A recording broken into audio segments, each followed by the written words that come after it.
Welcome, everyone. I am so glad that you're here with me today. Whether you are waking up with me this morning, listening to this at midday, or winding down your day, there is a reason that you have tuned into this channel today. If you are here for the first time, I am so glad that you are here, and I am Dara. I am the host of this podcast. If you didn't get a chance to listen to the podcast last week, please go back and listen to it. I had a wonderful guest on by the name of Valerie Mukanga. She has become a dear friend of mine. She is an amazing Christian woman who talked about her journey coming from the Congo overseas to becoming a Christian. And she talked about all the amazing things that God has done in her life and walked her through. I'm bringing this up because she has a story of victory and she walks in it daily, and it is amazing. But her story leads me into what God has been showing me lately and talking to me about. As Valerie and I talked about her story, we went back and we discussed all the hardships that she walked through to get to where she is today, and the journey that she walked with God to find her calling in life. And Valerie's story, even though she talked about her past, is not about leaning into her past and her trauma and the hard things that she had to go through and endure in her life.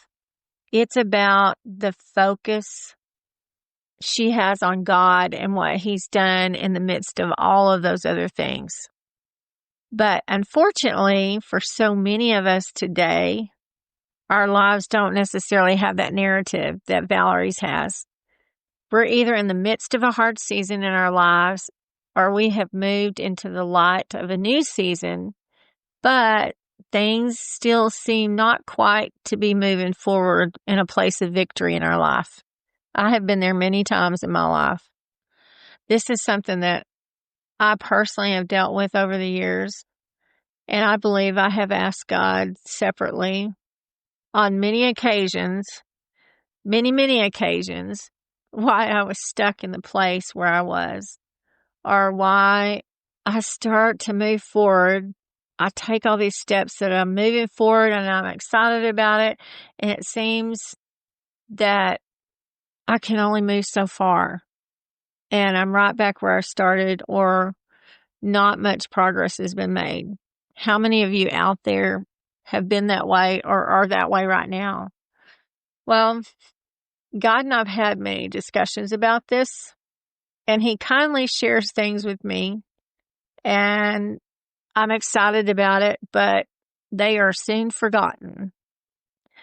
And I didn't understand why that is, but God gave me a good illustration for this today.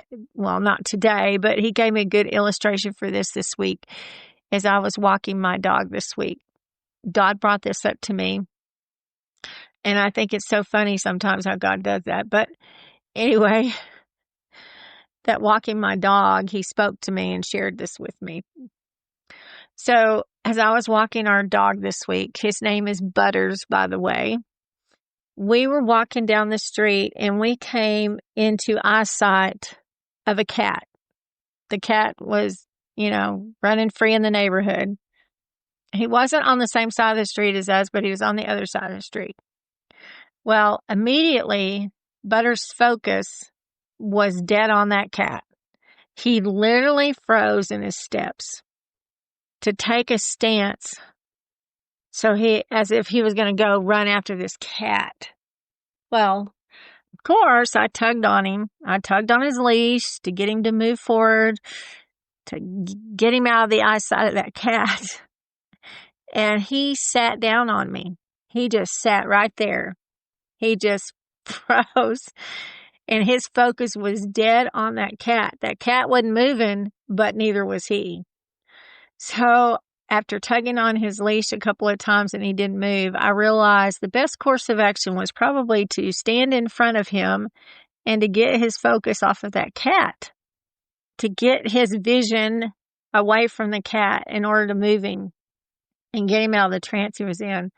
So I moved and stood in front of him so he couldn't see the cat. He was trying to move his head a little bit to try to see it. I stood in front of him and I gently moved his head a little bit to the side to go in the opposite direction down the road. He hesitated, but he finally began to move and look forward in the new direction that we were going.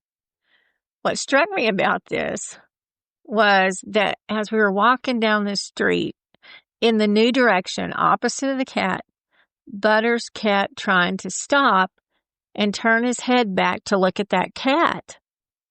And it was frustrating me. He did it several times. We would walk several steps and get going, and he would stop and turn around to look at that cat. And I would just move his head back in the new direction to bring his focus back to the new direction. And he would stop again and do it again. Finally, we got far enough down the road out of the eyesight of the cat where he could see him at all anymore, and he quit looking back. Well, this whole experience with Butters quickened my spirit as I was going through this with him, walking down the street. And I heard the Lord say, this is what my people often do. They often are going along, moving in life in what seems to be the best direction, in a new direction, in a good direction. And all things seem to be just fine and going good. And then all of a sudden, something happens. Something happens that triggers us. It triggers us to look back over our shoulder. If we can be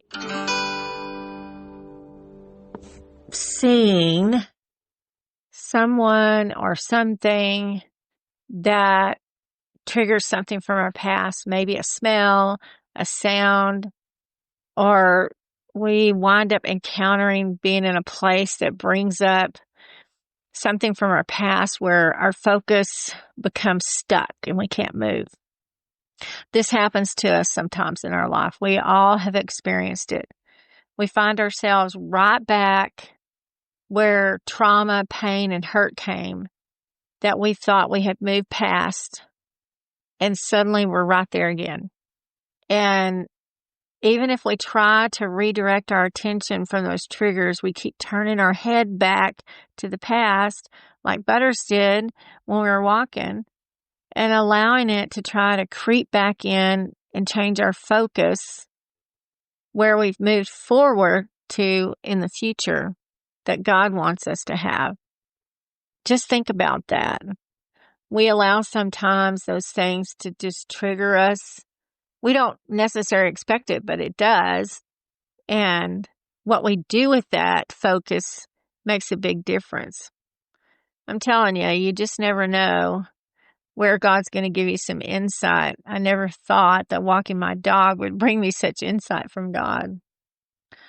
But as I thought about this more, I thought about my own struggles that I have personally had over the years in my own life, and what I have finally found that when I've had triggers or I've had things that have come up from my past, that these days I don't have as much trouble as I used to, where I have something come up or I run into somebody or I wind up in a place where it triggers thoughts or things, or because of smells or sounds or other things, or just seeing a person that might trigger some thoughts or things from my past.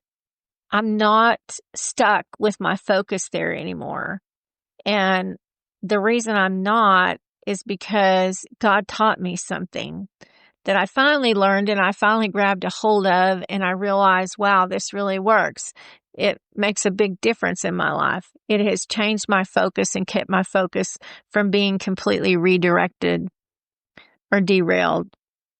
The thing that I learned that's very powerful is something that Valerie and I discussed in her interview.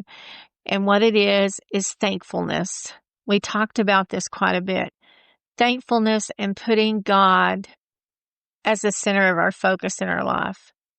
it sounds very simple, but Valerie shared with me how she discovered that all the things in her life that she's gone through, that if she finds the things that she's thankful for every day, that God is there at the center of her life and her focus stays on Him every part of her day, no matter what she's going through. And I've discovered that myself, that being thankful even for the simplest things, for the food that we have, or the roof we have over our head, for the person that smiled at us today, or gave us something.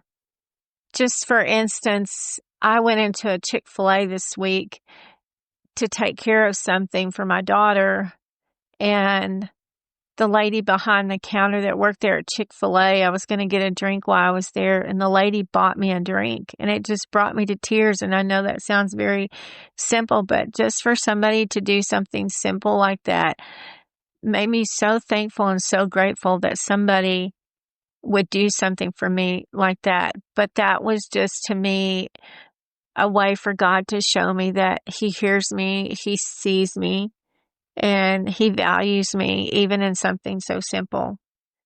So the one act that we can do the most, that we can keep God right in front of us, is to be thankful every day. So what I started doing was I started keeping a grateful journal. I started writing all these little things down in a journal. So for me, when I have those times when I need to be reminded that how much God is doing in my life daily, even though that some days I have hard time, I have a long week, I have a long month or a long season that I'm going through, that I can find those things that I can be grateful for. And they're right there in my journal, so I can open my journal up and just start thanking God for all those things. And it keeps my focus on what He's doing in my life and keeps my head from being turned back over my shoulder. And when those things trigger and come up, that my focus is on God, because I'm being grateful for what He's doing, moving me forward every day in my life. So I can come back to my journal and I can look through my journal and I can just be grateful, and it just gives me more things to write down that I am thankful for. I'm telling you, this really does work, and it makes a big difference in your life. It's made a big difference in my life, and Valerie can attest to that too. So before we leave this episode today, I want to also share, as I just started to think about this, I wanted to share about something that I started that kind of expands on my journal. That I actually shared this with Valerie when she was doing the interview with me. So in January of this year, what I did was I went out and I purchased a foam board from an art store here where I live. And I brought it home and I put in big letters on the top of it the word grateful. And I did it in some gold glittery fancy letters just so that it stood out. And I took this board and I hung it on the wall in my living room, right under pictures of my kids. I hung this on my wall in my living room. So I did this so that anybody, when they come in, they can see it. But so every month I start every month new, and I put sticky notes on that board. So every day I write something on a sticky note that I have been grateful for, and I put it on this board. And by the end of the month, I have a board full of the things that I'm grateful for. This is such a constant reminder for me of the love that God has for me and what He's doing in my life every day. And it helps me to keep my focus where it needs to be, facing forward where God is leading me and not looking back over my head. Valerie said she loved this idea. She was so excited about it. And she said, I'm going to do this in my house. So as we leave today, I want to challenge you to think about all the things that we talked about, not looking over your head, and just be more aware of the triggers and things that might come up. And if you're turning your head and where your focus needs to be. So I'm going to challenge you to put a grateful board up in your home, or to at least start writing a journal, or to even do both if you want to do both. That's what I do. But please make sure you start giving thanks to God and see how often that your head doesn't turn and look back over, facing in the opposite direction that you're moving. Well, I hope you enjoyed this episode today. And if you did, please take the time to bless someone else by sharing this episode and passing it on to them so that they will have the opportunity to think about what they need to do to keep their head facing forward. Well, until next time, know that you are seen, you are heard, and you are loved.